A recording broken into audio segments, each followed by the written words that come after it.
Ah! Touche. Take care of the body, Mike, and the body takes care of you. Oh, yes, I know. Protein, Mike, protein. Better than those doubles you have before lunch. On guard.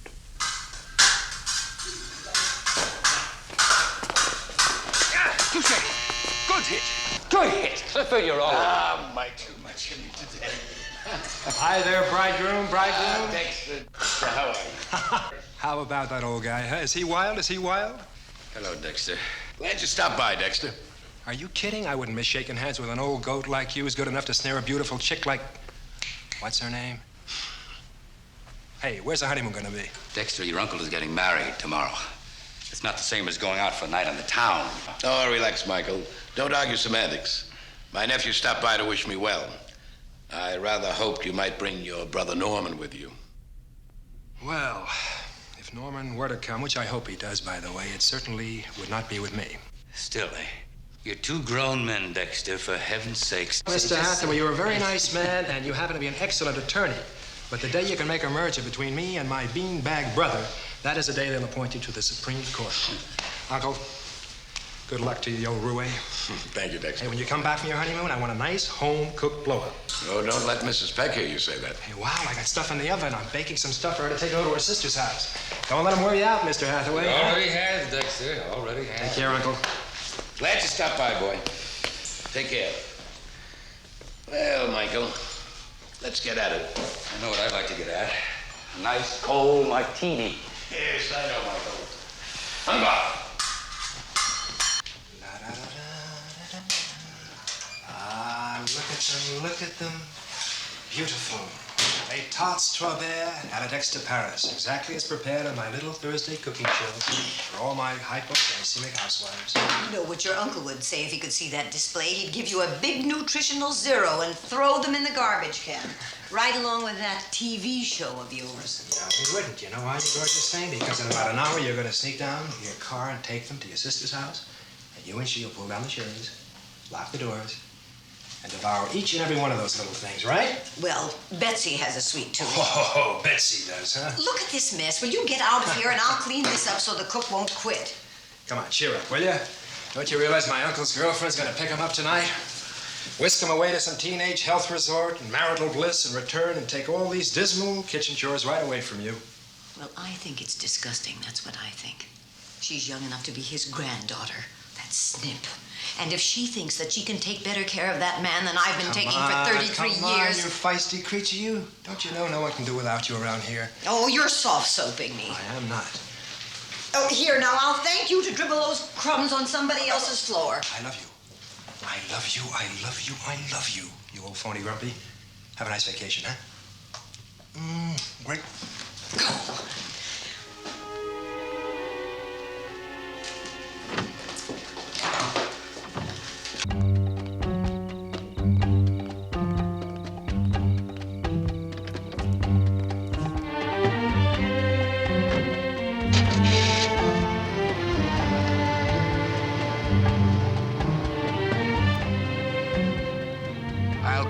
As soon as we get back, Michael. All right. But I want to go over those oil lease agreements. Oh, good. Well, my very best to your bride, Clifford. Thank you, Michael. I guess now we'll really find out what kind of shape you're in. Goodbye, Mrs. Peck. Goodbye, Mr. Hathaway. I thought you were going to your sister's, Mrs. Peck. Well, I thought I should stay around in case you needed something. After all, I'm the only one who knows where everything is. Although I suppose your young bride-to-be won't need... Now, Mrs. Peck, you have been the mistress of this house and you always shall be. Lisa wouldn't have it any other way. So you lock up and go on.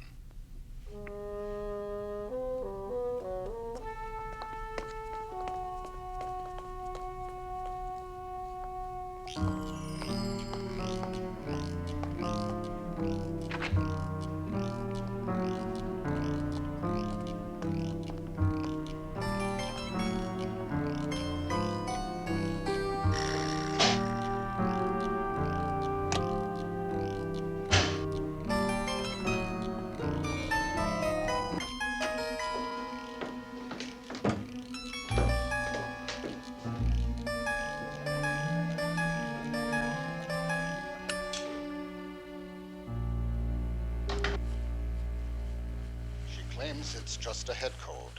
I hope to heaven that's all it is. What if it's not? Dr. Werble, supposing it's something serious. Supposing it is. You're not just a fullback anymore, playing for glory on some football field. You're also a doctor now, Rocky. And if you're not cold and hard and tough enough to justify the faith and confidence of your patients, you can hand me your stethoscope, Rocky. Right now.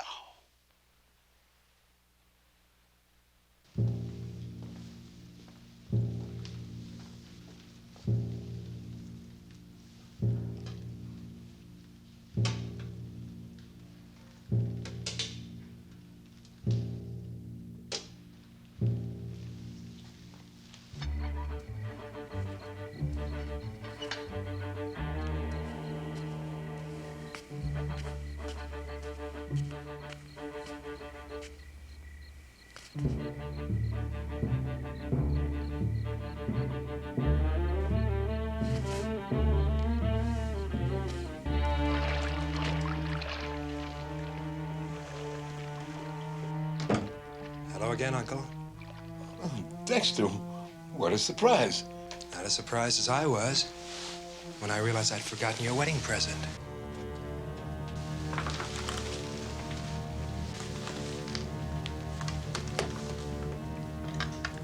Here it is, just an ordinary electric mixer.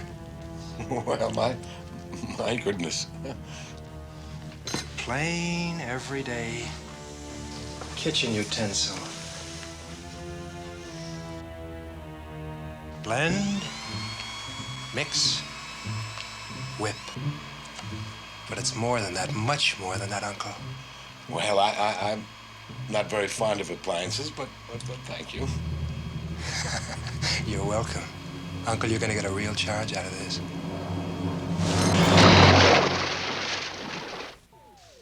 What?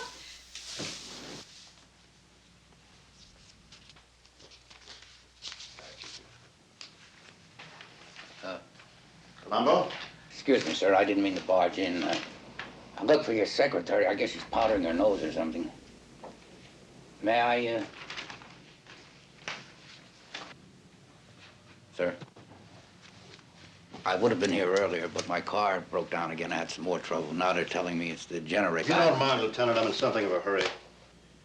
I'm making real progress, sir, so I thought that... Finish your report? No, I haven't. No. Well, finish the report and I'll read it. Now, I gotta go home and get something to eat. I'm at the chopper patrol tonight.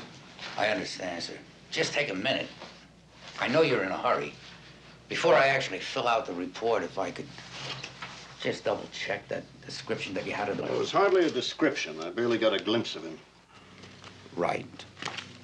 You did say, dark sweater, That's right. dark pants, some kind of cap. And a dark cap. Dark cap. Dark. That's it, just dark. Huh? It was night, Lieutenant, and I was a long way away. That's too bad. That's what your wife said.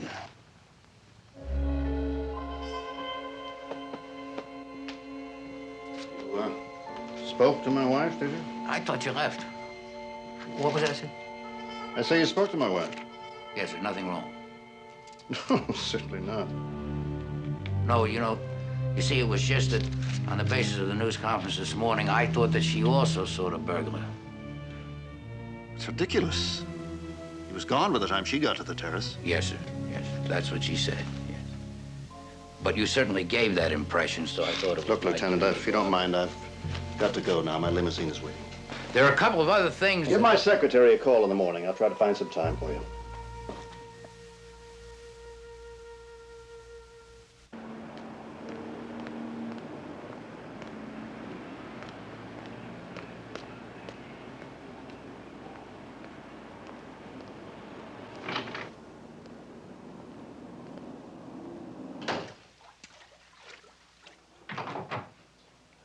Oh, Mark, you frightened me. you doing home so early? Oh, I thought I'd get an early supper. Please leave the room, darling. You know I like to bathe in private. Come on, Margaret, don't be so coy. You know you wear those bubbles like a suit of armor. Come on, Mark. I'll only be a minute. Have I told you recently, darling, that our marriage has been a constant joy to me? Have I? No, you haven't. Well, it has.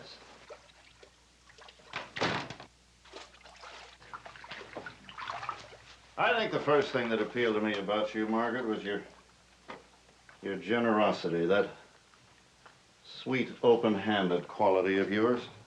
Well, sometimes your judgment's not so good. You know that, don't you? What are you saying?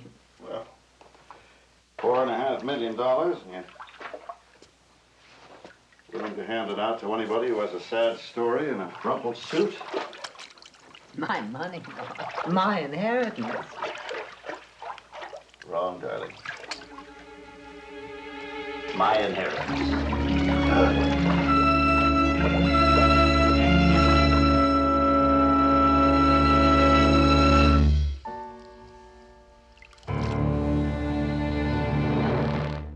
Just one more thing.